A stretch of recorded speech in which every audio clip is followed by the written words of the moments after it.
Okay, Dan, good to have you here. Thanks, Joel. I'm glad to be here. Are you trying to make your voice sound manlier? Is that what you're What? trying to do? No, this Nobody is my think natural voice, dude. nobody thinks your voice sounds. Yeah, see, that's what happens. That's what happens. I'm glad to be here with my voice. Yeah, you know? and it's just you and I, no guests this time. And this is season 2, episode 8, I believe, of Sent to the Office, otherwise known as Adventures of Tremendous Fat Ass. And I need to check that episode just to make sure. I was thinking about the title, dude. What about There's nothing about me in it. Really. Sent to the Office is about Adventures? you. Oh, like you weren't sent to the office.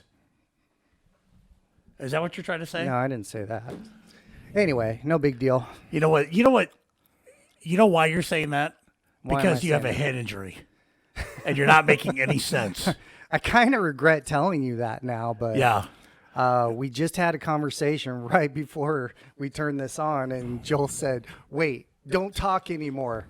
We got to do this on the podcast. So, So you have an injury to your melon. yep, pretty good one. Okay. Well, I mean, it was a couple weeks ago, Okay.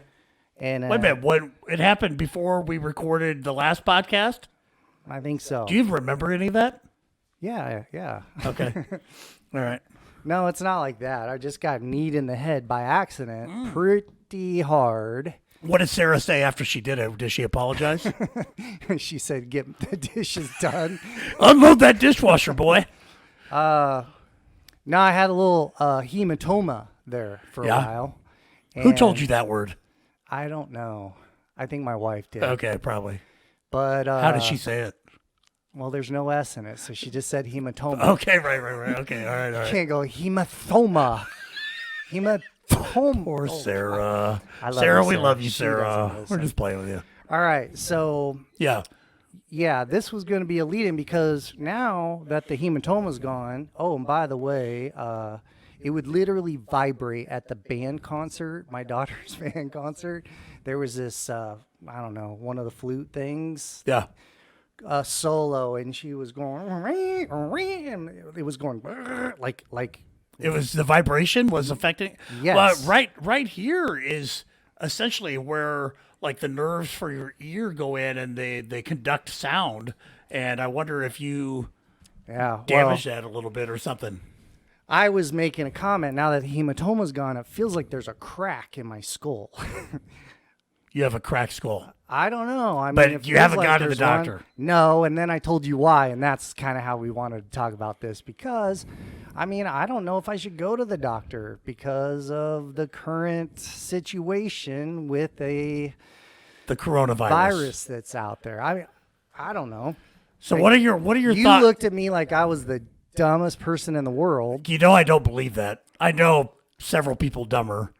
Oh, probably. I'm just playing with you, Dan. You're not dumb. No, but I want I- to know what you know because I know you avoid certain topics. Yes. And coronavirus is one of those topics that I can clearly see that you would just keep at arm's length because you don't want any part of the topic. And you said, and the reason is you don't want to know about it is because There's a couple of reasons. Not that I don't want to know about it, but it was just I got turned off when it was politicized. It's so dumb to me. Right. And I'm not trying to be offensive to anyone of any different party, but to me, when we have this going on, Right. and you don't know who to get information from, Right. and that's why I was like, just F it then. Right. I'm just gonna focus on what's in my circle of control. okay, You know, makes sense. I wish I had more of that ability. Beck, can you check and make sure that Dan did not screw with his microphone to the point where he unplugged it? Is he good? Okay. Yeah, squirrely Dan. Well, you know, to go back to that, Dan, I actually wish I had that ability because I'm the opposite. I worry too much about things. And so your information, your background knowledge on coronavirus is pretty low right now. yes. Okay. Okay. Well, I don't know what information out there is terribly accurate either. That's the point. Right. But that is the point because I was just talking with my mother, okay, and of course she's in the target audience of people who should be concerned. She's in her 70s, and she's only got one lung. And, it is a respiratory thing, or it can be. And so, that you're not really in the demographic that it sounds like is, could be overly concerned or should be overly concerned. Younger people, kids have been showing mild symptoms, and like healthy adults have been fine. Generally, the people that are dying are the older people, or people with other symptoms. Is it like a regular flu and it's just really bad, and if you're healthy and not old or too young, you survive it? When And you there's say- really not. It's really not a flu. It's okay. being compared to the flu, but it's really not a flu. It's his own thing, and that's kind of the problem. And when I was talking with my mom earlier, we both agreed that it's since we don't know a whole lot about it. I generally try not to overreact to things, but when you don't know enough about something, it's probably safer to overreact than underreact, because you can't go back. If you underreact, Yeah. and it's worse than you think, you can't go back. You can't go, Right. shit, we should have done this 6 months ago. Yeah. But, now we've got I wish I wouldn't have gone in and got my head checked. yeah, Right. right. But yeah, well, because, I can see where that be concerned. And, I just watched the news earlier. Grinnell College is canceling online classes after spring break, telling students to stay home and that they'll finish everything online. I think we're going to see more of those announcements from universities. I guarantee you, administration at Southeast Polk is having ongoing conversations about what to do. Do they dismiss school early for the summer? What do they do? Because eventually, that's the way it's going. They've already dismissed school out on the West Coast in Washington. They had 5 new cases reported in Johnson County today alone in Iowa. Wow. So, yeah. So I did some reading on it today. The people who should be worried about coronavirus, like some of the things that it seems to prey upon, obesity. That was part of why I thought I was screwed, because I figured if you were heavier, if you get the flu, you're getting dehydrated. Yeah. You can't eat, Right. I thought, a heavier person would have a better shot at surviving than It sounds like that's not the skinny guy. case. Right. No, it sounds like obesity, people with lung or respiratory problems, which I have that. Yeah. And I also have I have 2 immune suppressing disorders. So I can't, I don't know if I should leave the house. Should I Yeah. stay here? I'm going to leave the house, Dad. I'm going to leave the house, but no, it's fine. I mean, this is just my anxiety talking, but, So you're feeling like I was smart not to want to go to the doctor. no, you should have gone to the doctor, check your okay. head. Yeah, you don't But need you to are worry. worried about it. I'm a little worried about it. I'm not. I've Just seen said people you're on. not sure if you want to leave the house. I'm mainly kidding Okay, about that, but I am taking Marta and I had talked about going to a concert at the end of this month in Kansas City, and now we're definitely not going because there's no reason to go. It's not a good enough reason to go just because I want to go see this band, to mix into a crowd in a large city in Kansas City and potentially expose ourselves to Here's this. what I mean about the politicized. This is what I mean about being stupid. At church on Sunday, Okay, mass. Part of the mass, you drink for the cup. no, not even that. You turn to your neighbor and you just shake Shake hands, their- say, oh. "Peace be with you," whatever. And about a year ago, for the first time ever, a couple people went like this, and after mass were real apologetic, but this means you're probably shouldn't shake hands. Oh, I noticed there was a lot more of this okay. on Sunday, and then on a normal Sunday you don't go walking around. You just, hey, okay, I can Yeah. reach you. Right. With you, dude. Okay, cool. You too. Yep. All right. Peace be with you. No. The other side, had to make a big show of walking around and offering everybody their hand. I don't know. Maybe it was in my head. Oh, and you think that was a Yep. a potentially political I response? felt like it was some kind of a division here that I'm watching. I don't believe this. I think this is all generated by the media. yeah, I'm gonna make a show So I'm going to of make a it. show of shaking everybody's hand versus the other side. And it could be in my head. I mean, sometimes these things are created in my head. I wasn't there, but that reality does exist online.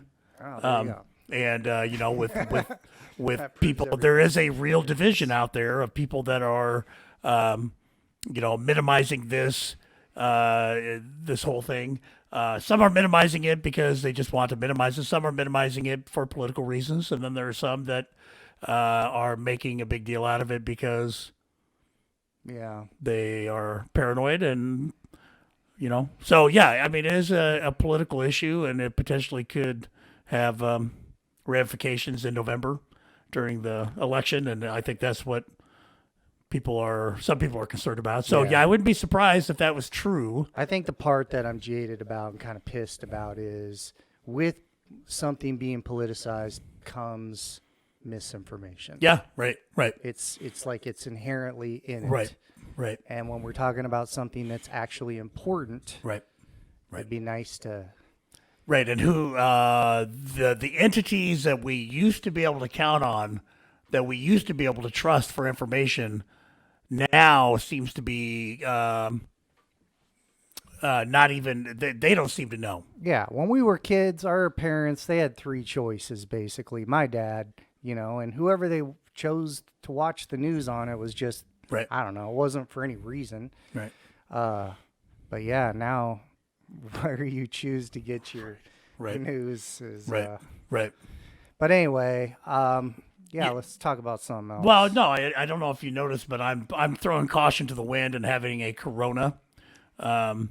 Maybe it'll build up my immunity. I don't know. There's no science behind that, Dan. This is just me saying why not? Because what if it turns out to be true? What if it turns out that Corona Extra provides you with the necessary antibodies to fight off the coronavirus? What if? Would you kiss me on the lips right now? Are you that? And what would that do?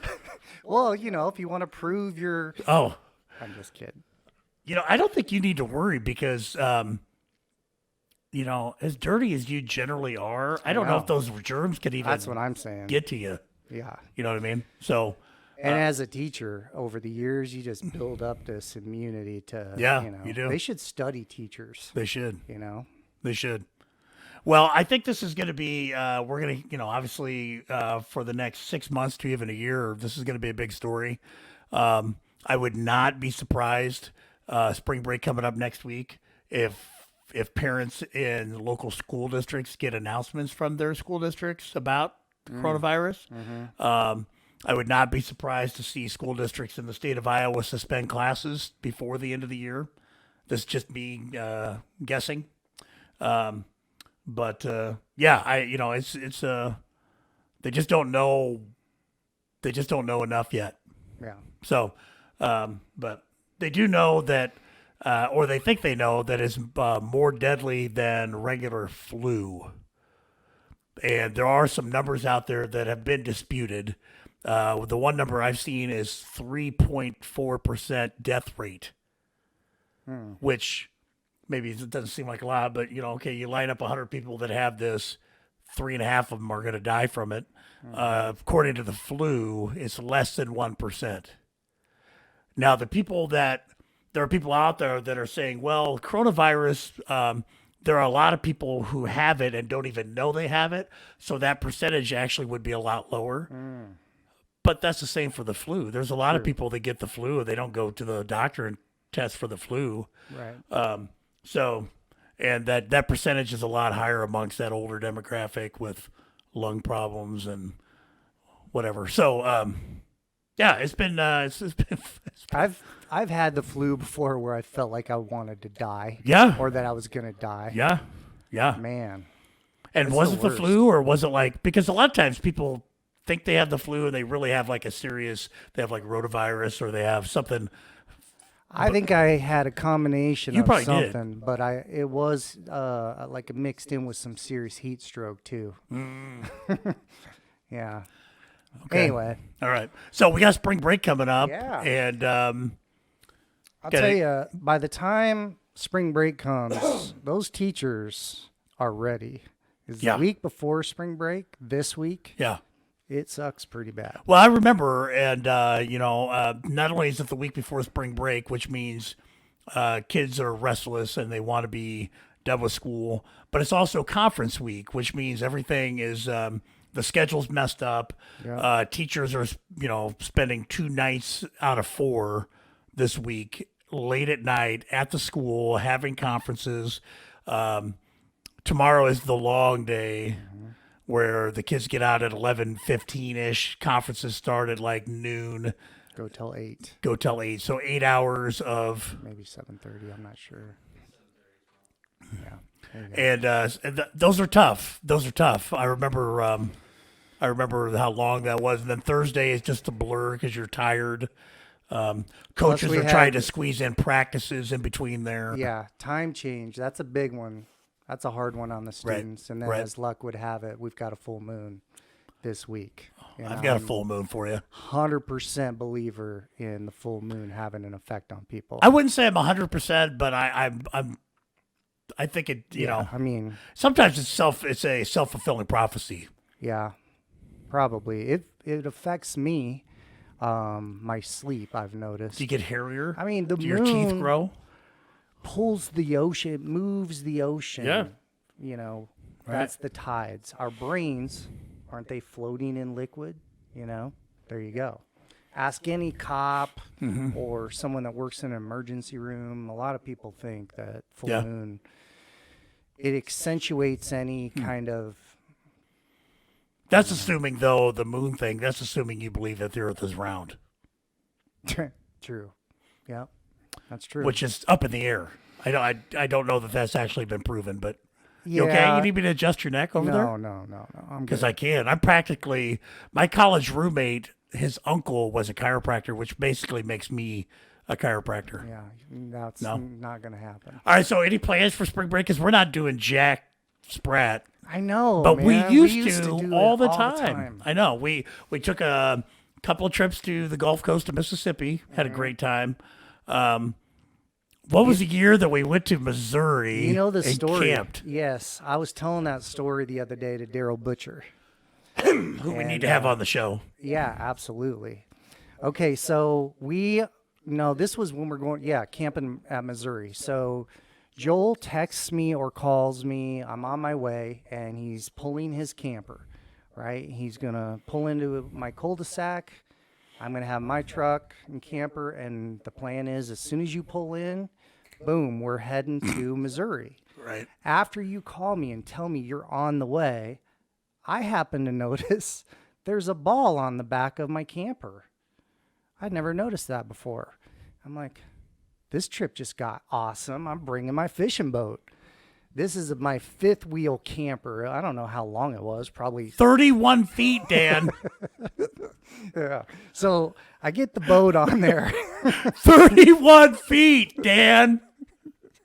Behind your truck. And I can tell right away it's not the right size ball.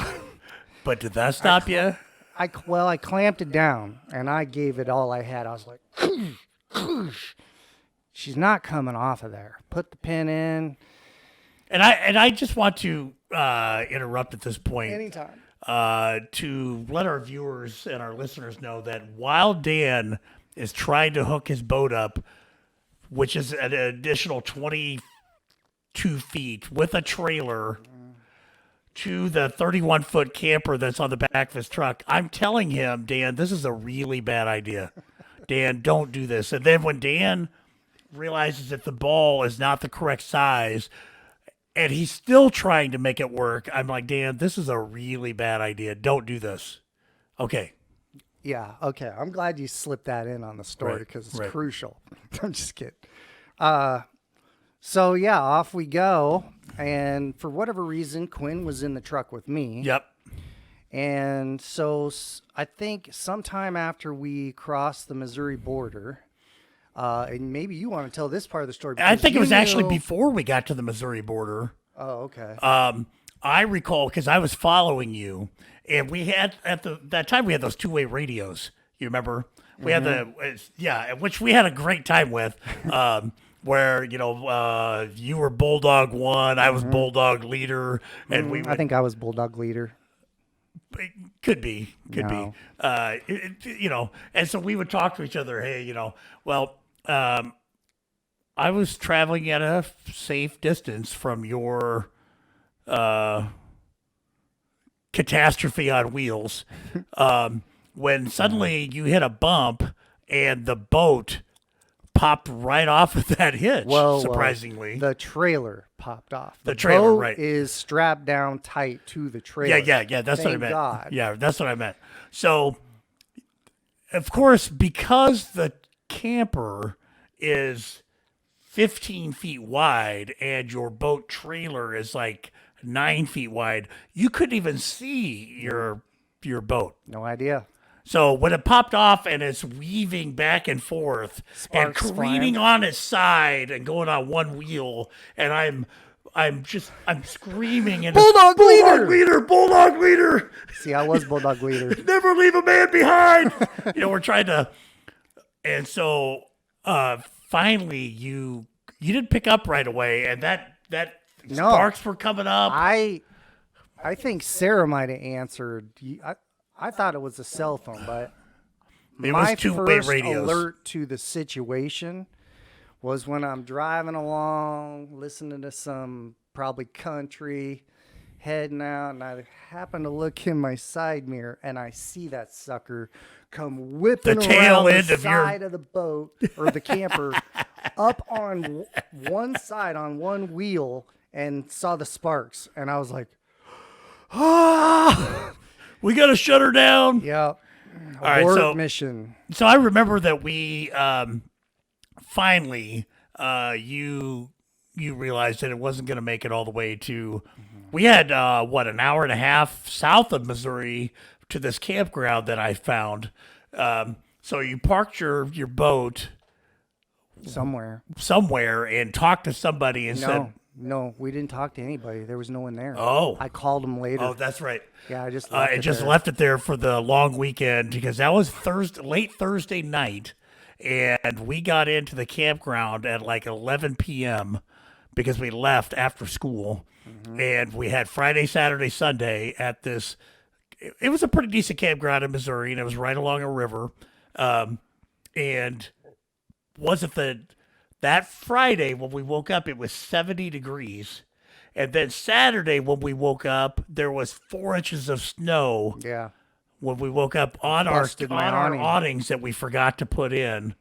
Yeah. Well, maybe that was the Sunday because the Saturday we were there, we went spoonbill fishing Yes. because you had sweet talked the campground manager to take us spoonbill fishing. And didn't we have to get a license? We got a license online. Yep.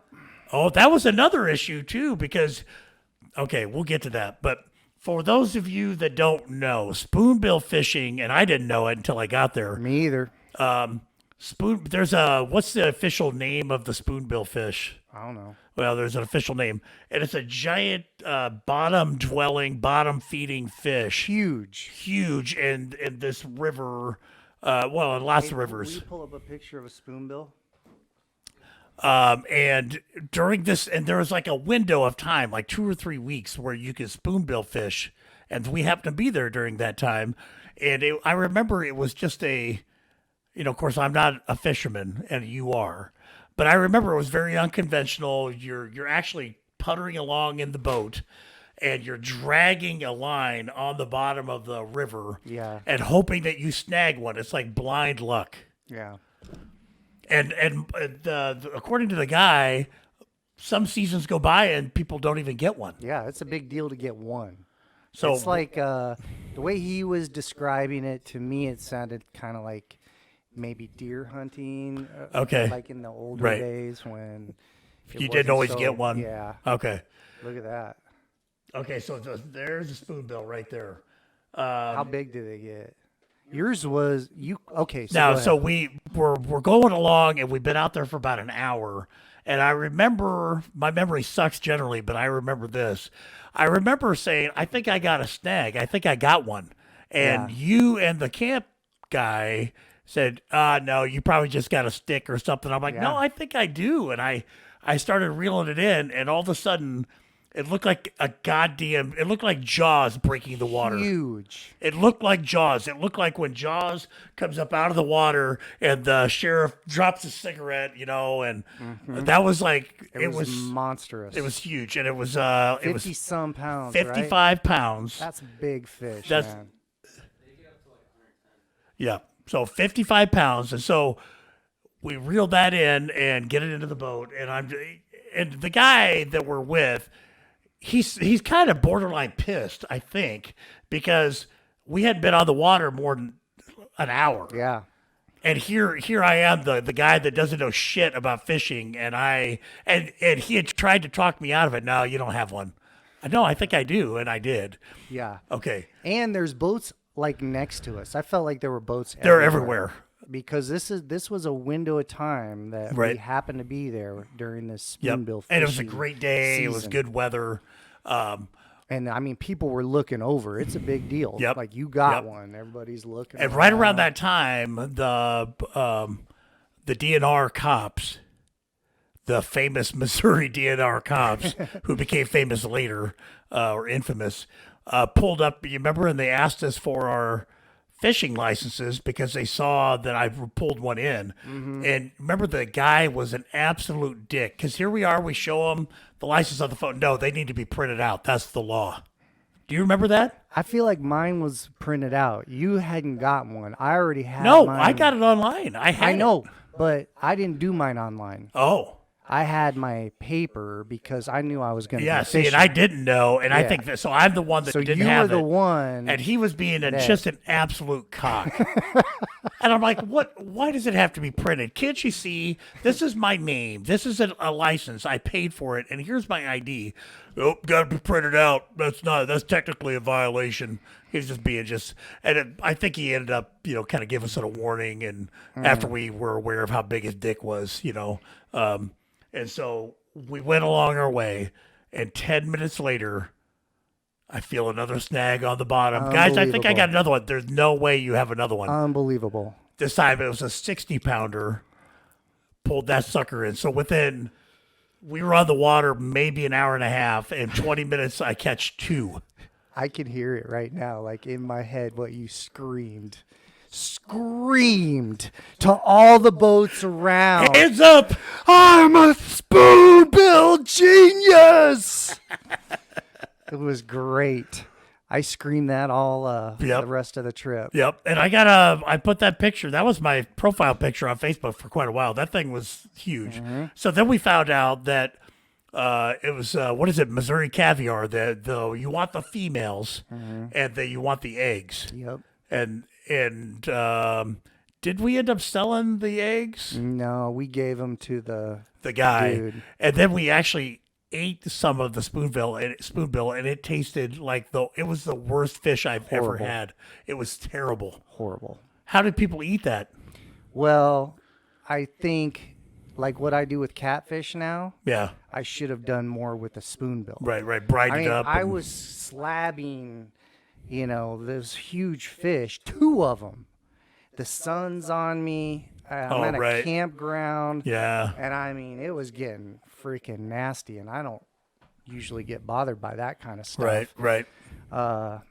So I just ended up cutting chunks of it off and getting it in the cooler with ice. And Ugh. I think I needed to trim it up more. Yeah. But either way, I mean, It that was guy bad. said the only way they eat it is like in a etouffee or some kind of gumbo Yeah, that they maybe. make, like a seafood gumbo. Well, that was fun, and I became a legend. Spoonbill genius. I was a spoonbill genius, and we had other great trips. So we made a couple of trips to the Gulf Coast of Mississippi, which I would recommend to anybody listening who wants to go on a fun spring break trip, but maybe doesn't want to spend a whole bunch of money because You know, that we rented a house for a week that fit both of our families just fine. And it was on a channel, and it was $725 for the week. We go outside, we're right on the water, you're dropping trot lines down, I had lines everywhere. had lines everywhere. I caught some good fish there. You did. We had a neighbor guy, and I'd catch a fish. I didn't know what it was, you know, and I'd go over and take it over to him. And he's like, "Oh, you got a red drum right there. That's some good eating right there." I can't do the talk, but You used to. You had him down. I Yeah, I remember. have to hear I it. remember when we were there. You listened to him so intently because you were trying Yeah. to get his voice, I had it pretty and dialed you in. had it. You it was dialed in. But You yeah, got your blue right there. you get there on. You got get a out blue. there on the water. He's always say water. But I think those guys were like electricians. It was a bunch of dudes living in a house. They were renting. They were there I think they were still rebuilding. Were they the ones that had the alligator in the tub? Yes. One of the guys caught an alligator And kept it in the tub. Yep. And That's ridiculous. So that was it. Was it the first trip to Mississippi? No, it was the second one that we got. We hooked up with Earl. Earl McDaniel, who we've talked about before on our podcast, the captain of the Whippersnapper. best. If you ever go down to the Gulf Coast of Mississippi, which I would definitely recommend for a vacation, you call up Earl McDaniel, Whippersnapper, and he will take you out for a great charter, very affordable, and he's a great guy. But we had such a fun time. And it wasn't a great day to fish. It was extremely windy and it was kind of chilly. And I remember I caught a fish, which means that he caught it and I reeled it in. See, that's the kind of thing. And then, of course, he's like, "Good job, man. You did great." You know, give you all the credit, even though you don't deserve it. You did fine. And I the one thing I remember, the endearing memory I have is we get out of the water and, you know, he's kind of, you know, trolling along there and it's super windy and he doesn't know us and he doesn't know our expertise. Well, he immediately figures out that I am a novice. And then he looks at you and you're like climbing up on the stern and standing like the stern is the front of the boat, correct? I think so. Yeah. Yeah. Stem to stern? I don't know. And you're like, you look like I think Moses that's or the bow. what's that? Is that the bow? Baby. The front of the boat, the front quarter, and you're like balancing yourself and you're casting that thing and he got this relief, like, okay, I don't have to really? babysit this guy. And but yeah, we caught a few like sheep's head that day. We took Beck out, and Beck was a little feller, and he caught himself you caught an eel. Beck, our sound Do you technician remember caught what I an did eel. with that eel? Okay, I was trying to show off for you guys, and I'm not scared of snakes unless I know that they're poisonous. But this eel, someone caught it, and I grabbed it, and I was going to take it off, or I caught it, and the kids were watching, and I grabbed it. I was going to take the hook out of its mouth. So I got it right behind the head, and that sucker wrapped himself around my hand. And I got that hook out, and he just, like I was holding on to, he just muscled out I remember that. of my hand. And And I was backing up. I screamed, ah! I didn't want Licked any it part off of that. me, and like, think I was throwing kids in front between me and the eel. But yeah, We had a great time. Beck was a little, but he was a trooper and showed a lot of courage to get out there and do that. And I remember that redfish that I caught, that Earl really caught, I reeled in, was 28 pounds. I'll never forget. And I was so proud. And then we get home and I'm grilling that son of a bitch. And you go out to check one of your lines. And guess what?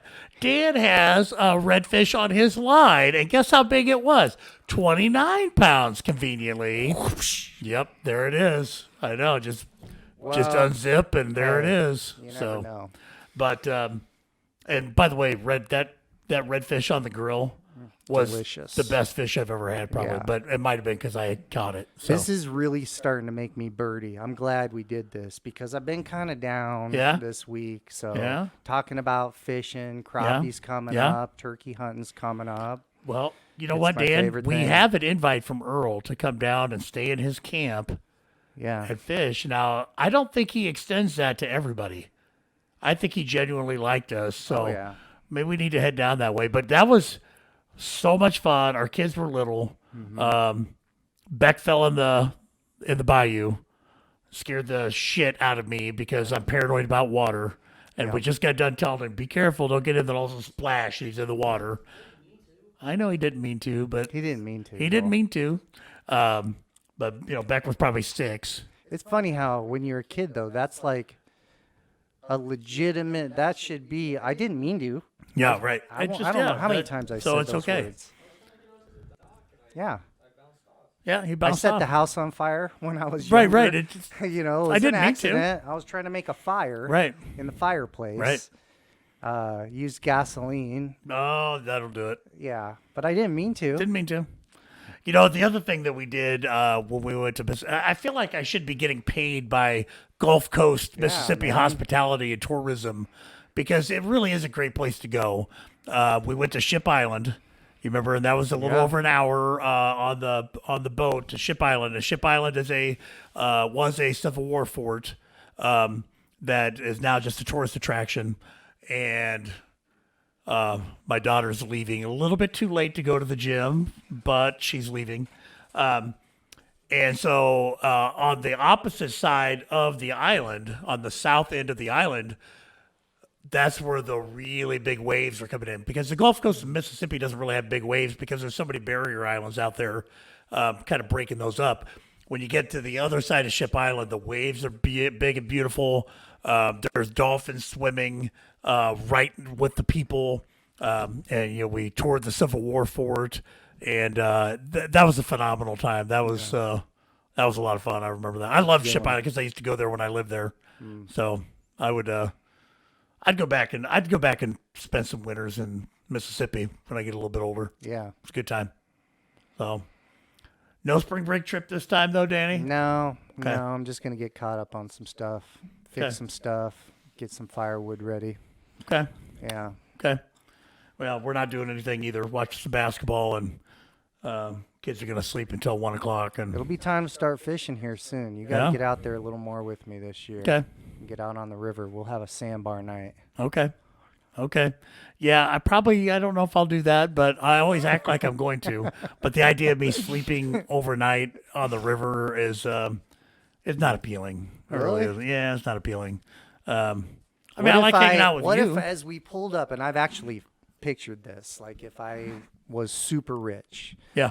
a lot of things about my life I wouldn't change. Right. But your first sandbar night, here's how this plays out. As we're pulling up, you're like, you see lights, there's generators out there. Okay. There's a big screen TV, big, that is going to be playing the UFC fights that night. And all the poles are already set up on the sandbar. Okay. We've got drop lines in. We've got diddy poles right across with I like to use those glow sticks and Yeah. bungee them to it, and then you can see when Right, you right. got some bouncing.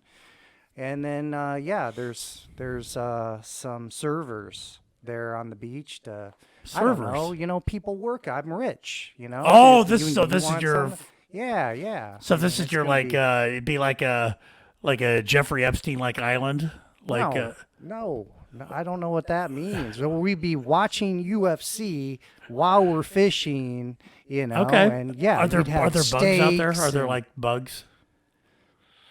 Would I get wet or dirty? I don't really like Yeah. that, Dan. You know that. I know. So what time we at there, sound engineer? 38. Okay. Okay.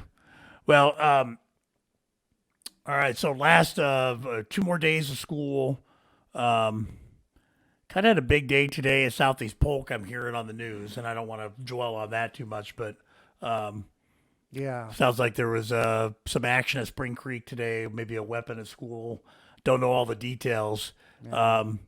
But it did kind of bring up, and Daryl Butcher actually should be here for this because he and I worked for the PACE program, which was a program that was started in the early 90s by Vern Johnson to educate. It was an educational program for troubled kids or adjudicated kids or whatever. And I first met Daryl in the STOP program. It was a student offender program, which was created to educate Des Moines Public Schools kids who had brought a weapon to school. And I think that's the way it was started. And then it gradually, it was basically a place for kids who committed felonies on school grounds. So, like serious assaults on teachers, bringing a gun or a knife to school, selling a significant amount of drugs and things. So,